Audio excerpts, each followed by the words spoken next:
Assalamualaikum warahmatullahi wabarakatuh. Selamat petang saudara. Kepri hari ini kembali hadir menjumpai Anda edisi Jumat 2 Februari 2024. Saudara, sejumlah informasi penting sudah tim redaksi kami rangkum dan inilah Kepri hari ini selengkapnya bersama saya Sri Wahyuni Putri.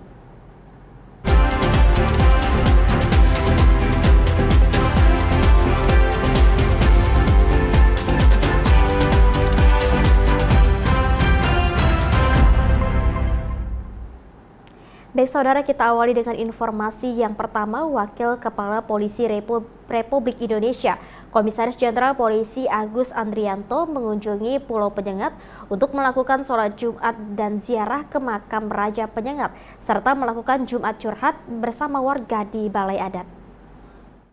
Dengan menggunakan speedboat Batam 1, Wakapolri Komjen Pol Agus Andrianto dan rombongan tiba di Pelabuhan Pulau Penyengat pada hari Jumat 2 Februari 2024.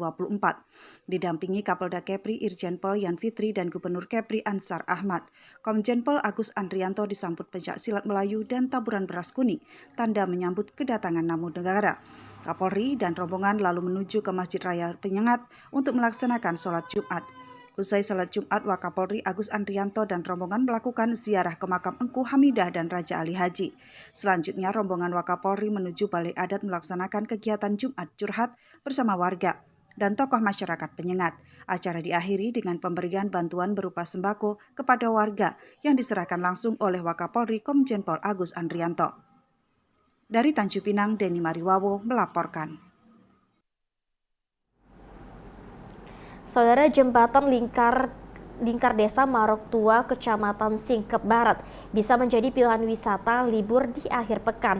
Berjarak 46 km dari pusat Dabo Singkep, Marok Tua menjanjikan spot wisata kampung bahari yang ramah. Sejak dibangun jembatan penghubung desa ke Dabo Singkep oleh Pemprov Kepri serta dibangunnya jembatan lingkar oleh pemerintah pusat, Desa Marok Tua menjadi pilihan wisata baru di Lingga, khususnya di Dabo Singkep. Di jembatan lingkar atau pelangi yang baru saja dibangun tahun 2023, pengunjung bisa foto background jembatan penghubung desa, bisa juga bernostalgia kelilingi kampung dengan penduduknya yang ramah-ramah.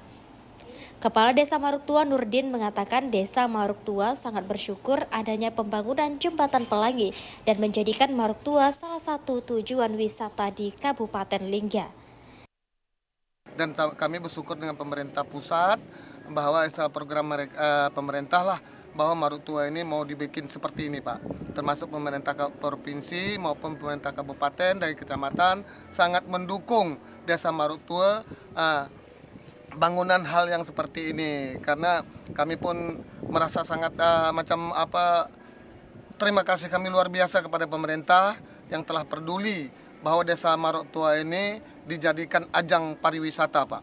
Desa insya Allah kami akan menganggarkan 2 untuk pembersihan ini, supaya kalau memang kita tidak ada menganggarkan untuk pembersihan, Pak, akhirnya bantuan dari pemerintah cuma-cuma, Pak. Harapan kami ke depan sudah kami anggarkan untuk penjaga pariwisata ini. Jadi jangan sampai anak-anak yang datang Pak buang sampah sembarangan. Harapan kami setelah tadi pemerintah sudah melaksanakan untuk kita memberi untuk masyarakat Desa Marok Tua ini, kita jaga dengan baik. Selain bernostalgia kelilingi kampung bahari Desa Marok Tua, pengunjung bisa menikmati berbagai kuliner laut dan melihat pengemasan ikan yang akan diekspor ke Singapura. Selain itu juga bisa membelinya untuk dibawa pulang. Dari Lingga, Paino TVRI Kepri melaporkan. Saudara, usai diresmikan oleh Gubernur Kepulauan Riau Ansar Ahmad, Jalan Letung Kuala Maras yang menghubungkan antara 2 kecamatan Jemaja dan kecamatan Jemaja Timur kini dikeluhkan oleh warga. Pasalnya di penghujung bagian aspal jalan bisa dikategorikan semraut. Terdapat gundukan tanah serta pengerjaan aspalnya yang tidak seperti pengerjaan jalan pada umumnya. Hal tersebut hampir setiap pengendara yang melintas mempertanyakan hal tersebut. Tentunya hal ini harus menjadi perhatian khusus bagi pemerintah agar estetika jalan serta keselamatan pengendara juga terjaga. Untuk itu diminta kepada pemerintah terkait untuk memberikan teguran kepada pelaksana pekerjaan proyek tersebut. Seperti halnya pada hari Kamis semalam, hampir seluruh masyarakat yang ikut pawai ta'aruf dalam acara Musabaqah Tilawatil Quran pertama Desa Bukit Padi keluhkan jalan di daerah pusat acara MTQ pertama Desa Bukit Padi yang meninggalkan genangan air serta tumpukan tanah yang tidak sesuai dikerjakan oleh pihak proyek. Untuk itu proyek berikutnya harus menjadi evaluasi dari penyedia yaitu pemerintah agar hal serupa tidak terulang kembali. Kepala Desa Bukit Padi Lukman Hakim saat dikonfirmasi mengatakan bahwa keluhan masyarakat terkait gundukan jalan di pusat acara MTQ pertama telah diperbaiki setelah sekian lama pihak desa menyampaikan keluhannya kepada pihak kontraktor. Namun ada sejumlah kendala lain seperti parit di bagian ruas jalan yang belum sepenuhnya terrealisasi. Selain itu juga ada sejumlah titik longsor yang juga dibiarkan. Tentu hal ini menjadi pertanyaan masyarakat mengingat proyek tersebut masih dalam masa perawatan. Dari Anambas, Kepulauan Riau, Ramadan TVRI Kepri melaporkan. Saudara, informasi mengenai Polda Kepri ungkap dolar palsu akan segera kami hadirkan usai jeda berikut ini. Tetaplah bersama kami di Kepri hari ini.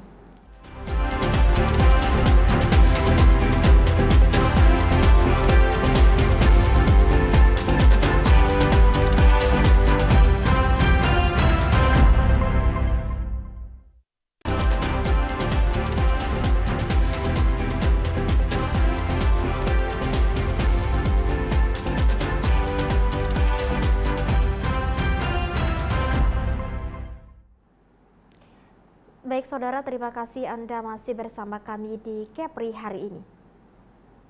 Saudara, Ditreskrimum Polda Kepri bekerja sama dengan Dibhubinter Polri mengungkapkan peredaran uang palsu di Kota Batam, Pekanbaru hingga Jawa Barat dalam bentuk mata uang dolar Singapura. Ditreskrimum Polda Kepri Kombes Pol Adip Pojikan mengungkapkan para pelaku yang diamankan berjumlah 4 orang. Pelaku memalsukan uang pecahan 10.000 dolar Singapura. Ditreskrimum Polda Kepri berhasil mengungkap kasus peredaran uang palsu pecahan 10.000 dolar Singapura sebanyak 390 lembar dengan total hampir mencapai 45 miliar rupiah. Ungkap Adip didampingi Dibhubinter Polri dan Kasubdit 2 Ditreskrimum Polda Kepri Kompol Saiful Badawi. Dari kasus ini, polisi menetapkan 4 orang tersangka yang berinisial B, AG, Aya, dan AK. Kasus ini terungkap setelah adanya laporan dari korban inisial E yang mana teman korban telah diamankan oleh polisi Singapura karena menggunakan atau transaksi menggunakan uang palsu dolar Singapura. Sebelumnya korban ini berkenalan dengan tersangka B yang mana meminta kepada korban untuk menukarkan uang palsu sebanyak 2 lembar dan akan mendapatkan upah nantinya sebesar 30%. Korban tidak langsung percaya dan mengatakan kalau ini uang palsu. Untuk memastikan korban, pelaku mengatakan uang ini merupakan uang asli, namun uang ini merupakan uang keluaran lama. Untuk mengecek keasliannya, korban melakukan pengecekan di Money Changer Batam, namun pihak tersebut mengatakan uang itu bisa ditukarkan di negara Singapura. Untuk itu korban meminta temannya cek keaslian uang ini di Singapura, namun teman korban diamankan pihak kepolisian Singapura. Singapura tersebut kemudian difasilitasi oleh Divisi Hubungan Internasional dari Dibhubinter Polri melalui Interpol, melalui kejahatan internasional dapat diungkap sehingga pengembangan pelaku ini dapat dilakukan dan sempat dilakukan pengamanan atau diamankan alat bukti dan barang bukti ada tadi kita saksikan senilai 390 lembar. Atas laporan tersebut, Dibhubinter Polri dan Ditreskrimum Polda Kepri melakukan penangkapan terhadap tersangka. Tersangka berhasil diamankan, termasuk otak pelaku bernama Cion yang saat ini masih dilakukan pendalaman terkait asal-usul uang palsu tersebut.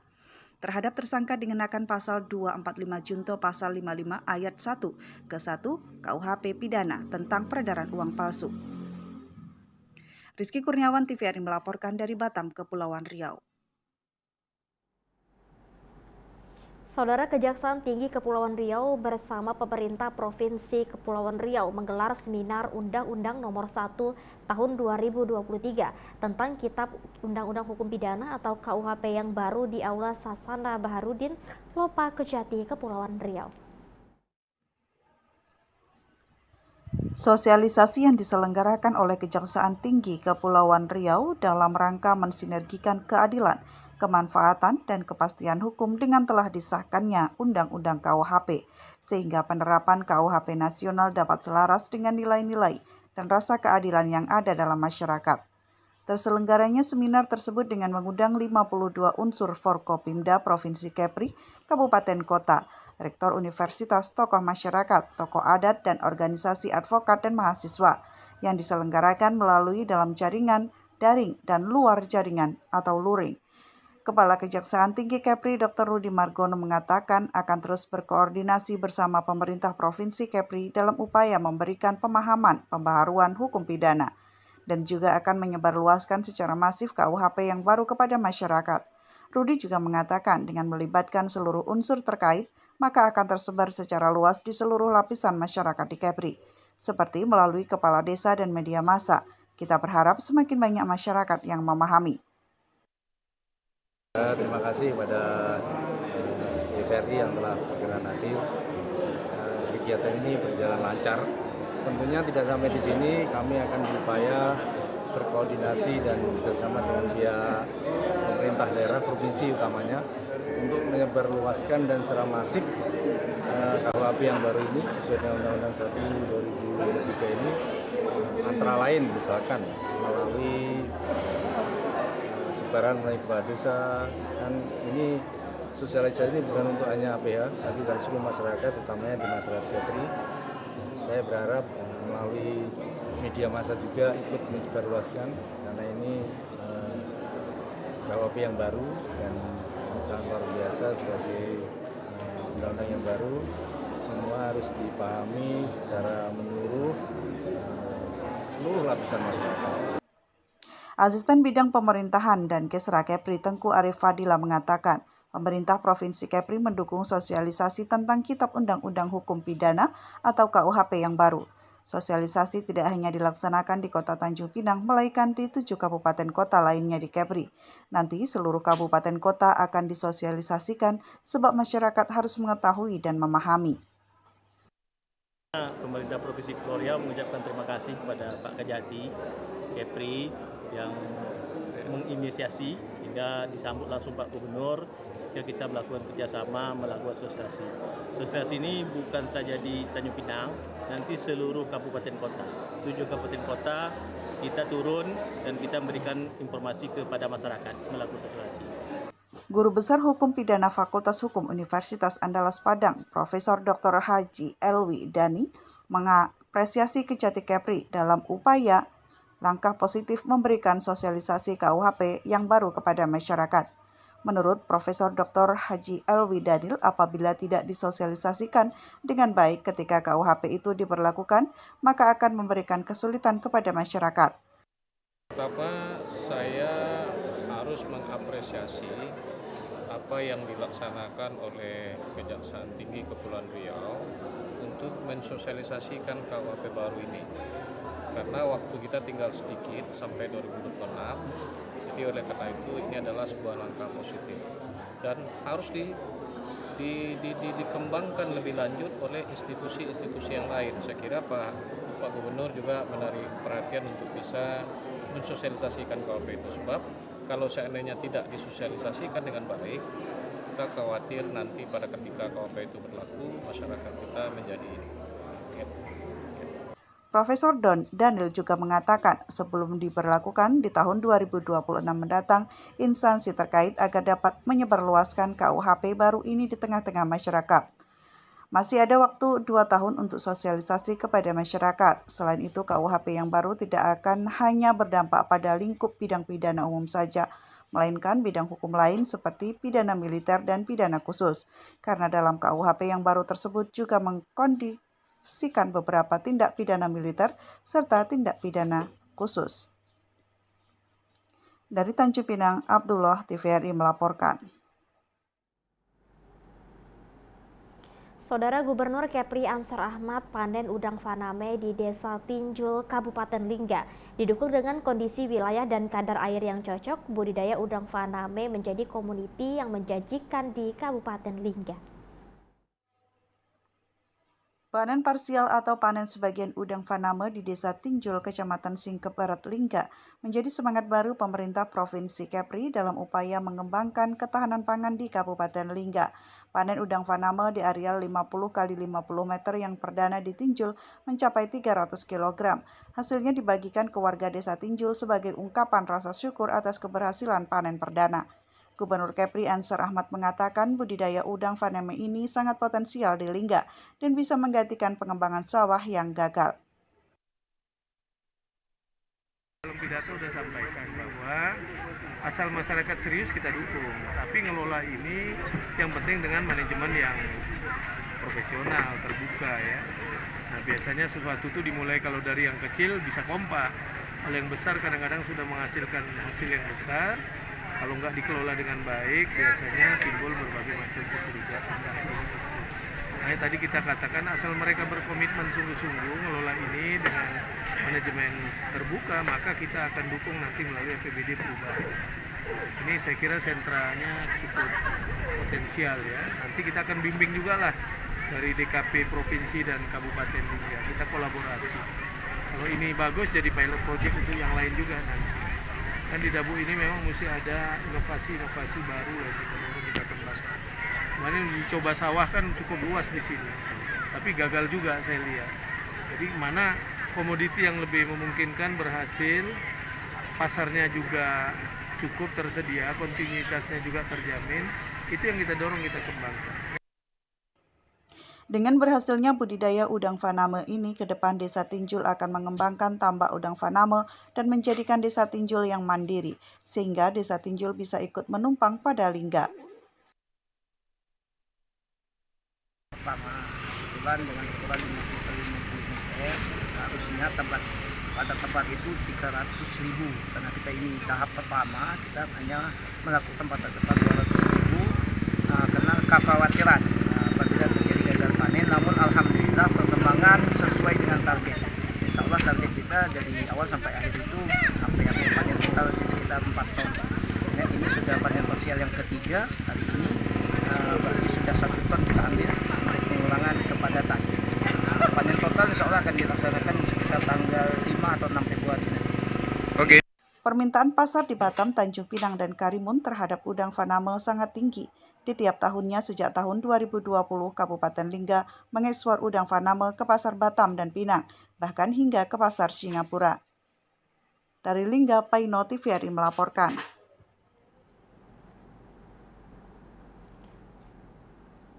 Saudara, usai jeda kami akan kembali, tetaplah bersama kami di Kepri hari ini.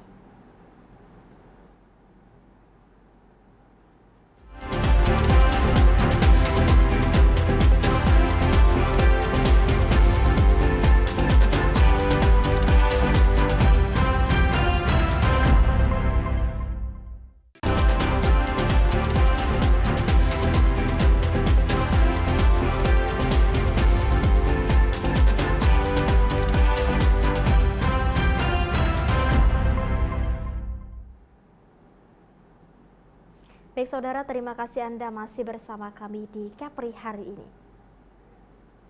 Saudara, seorang warga negara Malaysia ditangkap petugas Bea dan Cukai Batam bersama Subdit 3 Ditres Narkoba Polda Kepri. Pelaku ditangkap di Pelabuhan Internasional Batam Center karena menyelundupkan narkoba jenis sabu yang disimpan di dalam perutnya.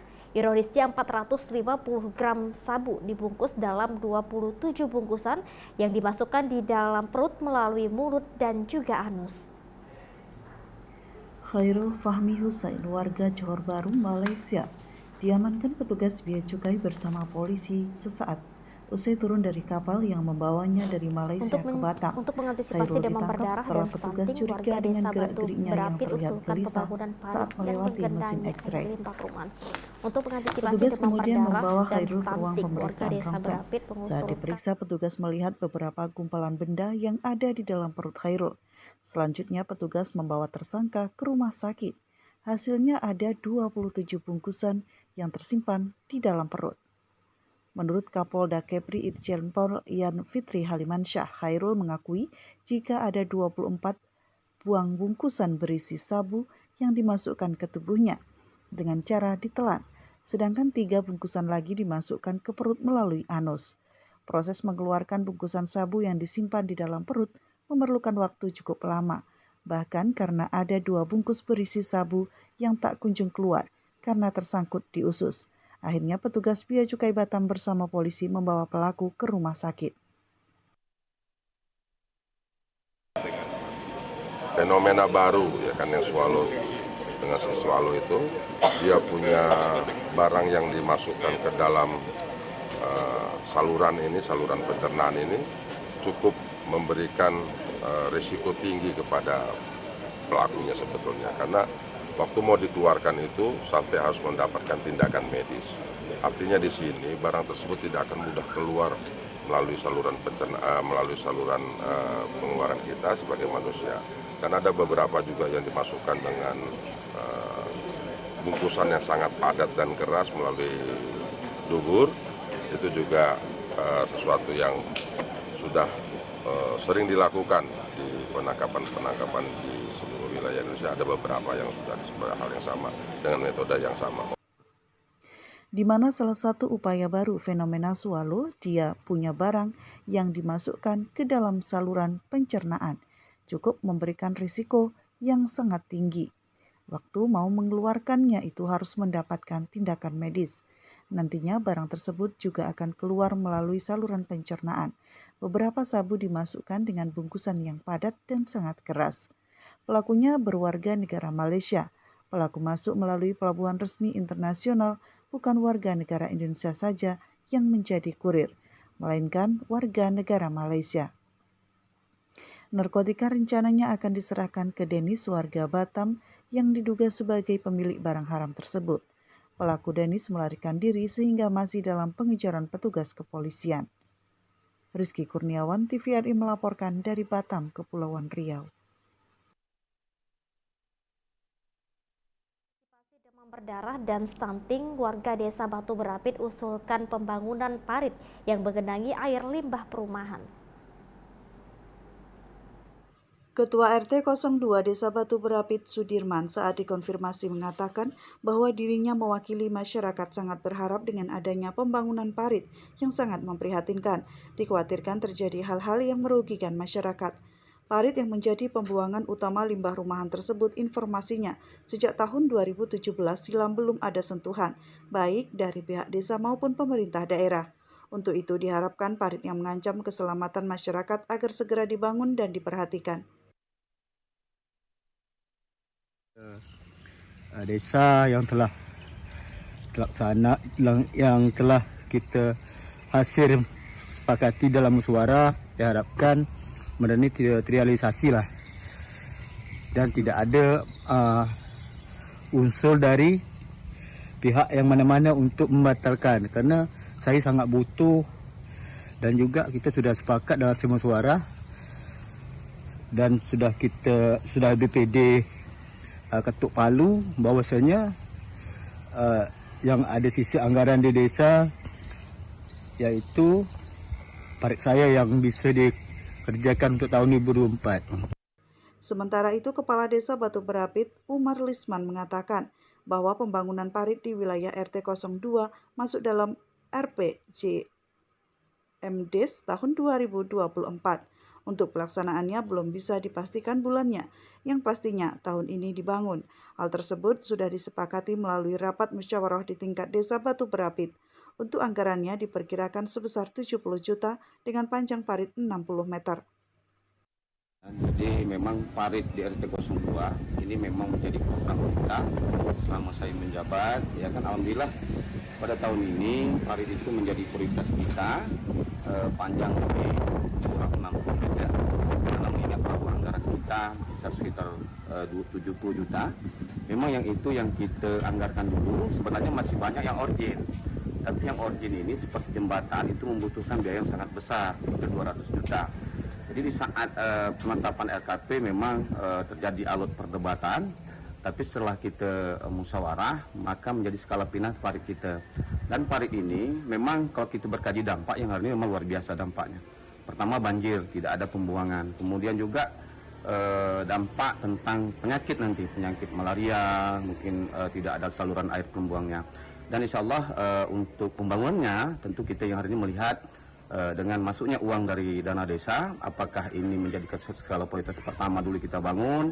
Yang jelas yang pertama kita mungkin mendahulukan hak-hak seperti gaji, posyandu, kesehatan, pendidikan. Nah kalau memang ini ada anggarannya sekitar itu, kita bangun secepat mungkin. Pembangunan infrastruktur parit di Desa Batu Berapi tersebut untuk mengantisipasi terjadinya hal-hal yang tidak diinginkan, seperti demam berdarah, dan mencegah stunting mengingat di wilayah tersebut ada lansia dan anak-anak.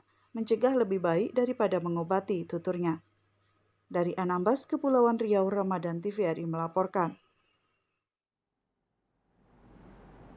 Saudara menggelar MTQ tingkat pertama di desa diawali dengan pawai ta'aruf yang diikuti oleh seluruh masyarakat Desa Bukit Padi, Kecamatan Jemaja Timur, Kabupaten Kepulauan Anambas, Provinsi Kepulauan Riau.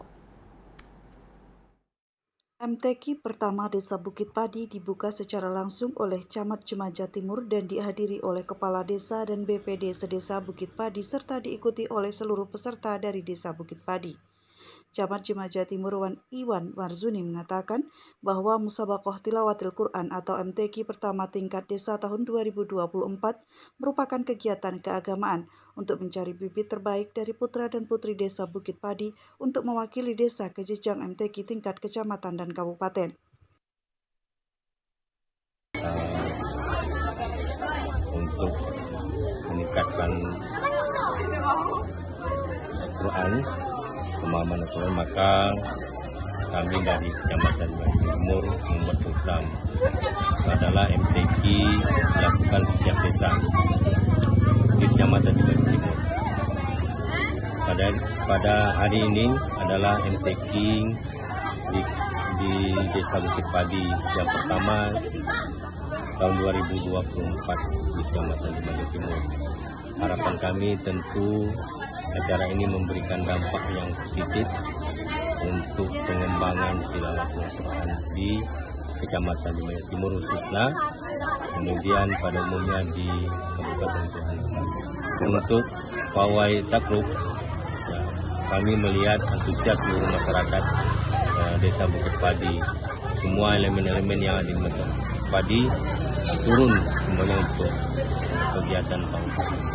Kami juga dari pihak kecamatan untuk terima kasih atas partisipasi masyarakat di Jemaja Timur. MTQ pertama nantinya akan memperlombakan sejumlah perlombaan diantaranya seperti Tilawatil Quran tingkat putri, Tilawatil putra dan putri tingkat anak-anak, Tilawatil putra dan putri tingkat remaja, Syahril untuk putra dan putri tingkat dewasa. Kegiatan tersebut akan berlangsung selama 3 hari. Nantinya MTQ pertama akan berlangsung secara berjenjang mulai dari tingkat desa, tingkat kecamatan, tingkat kabupaten. Berdasarkan surat keputusan dari LPTQ Kabupaten Kepulauan Anambas, Kepala Desa Bukit Padi Lukman Hakim mengatakan bahwa tujuan dari MTQ pertama Desa Bukit Padi untuk mendorong minat baca Al-Quran untuk generasi muda Desa Bukit Padi, serta bertujuan untuk memahami serta mengamalkan akan isi kandungan Al-Quran dan untuk meningkatkan iman dan takwa kepada Tuhan Yang Maha Esa.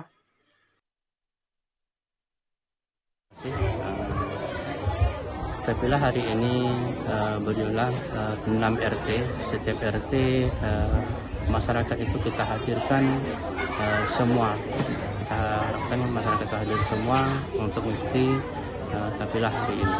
Mungkin sekitar 100 orang untuk kafilah. Jadi harapan kita ke depan untuk MTQ tingkat desa ini akan kita buat semeriah mungkin untuk ke depannya. Untuk sumber pendanaan kegiatan MTQ pertama Desa Bukit Padi berasal dari anggaran APBD Desa Bukit Padi tahun 2024 dengan besaran anggaran sebesar Rp55 juta. Diharapkan dengan pelaksanaan MTQ pertama Desa Bukit nantinya bisa melahirkan generasi muda yang bisa mewakili Desa Bukit Padi di tingkat kecamatan, kabupaten hingga ke tingkat provinsi. Dari Anambas, Kepulauan Riau, Ramadan TVRI melaporkan.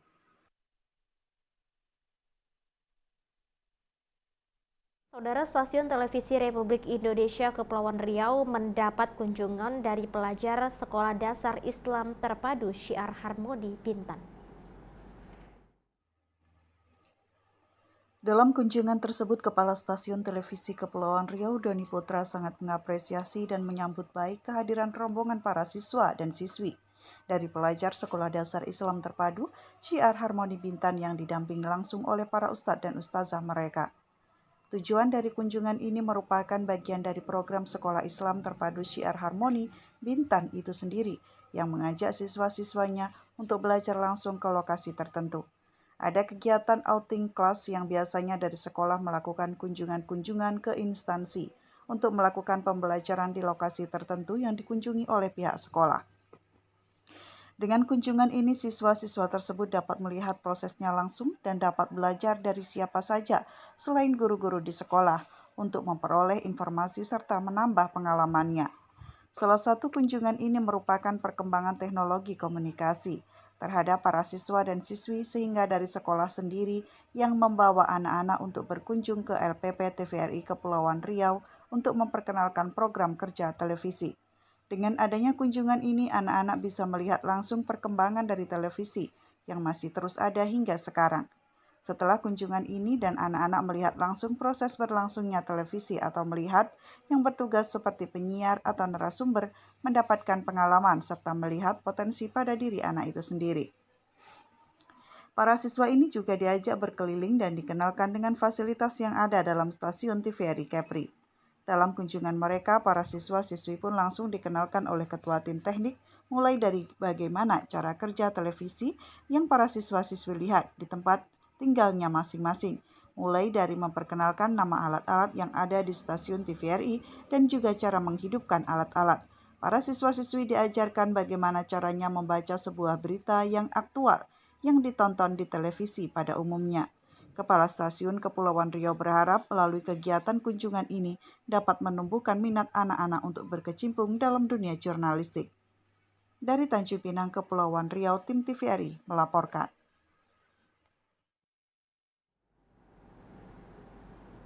Baik saudara, informasi tadi sekaligus menjadi penutup rangkaian berita Kepri hari ini. Rangkaian program TVRI Kepri setiap harinya dapat Anda saksikan di akun YouTube, Facebook, dan Instagram TVRI Kepri.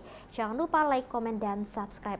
Saudara, mewakili seluruh kerabat kerja yang bertugas, saya Sri Wahyuni Putri mohon pamit undur diri. Terima kasih Anda telah bersama kami TVRI Media Pemersatu Bangsa. Wassalamualaikum warahmatullahi wabarakatuh. Selamat petang dan sampai jumpa.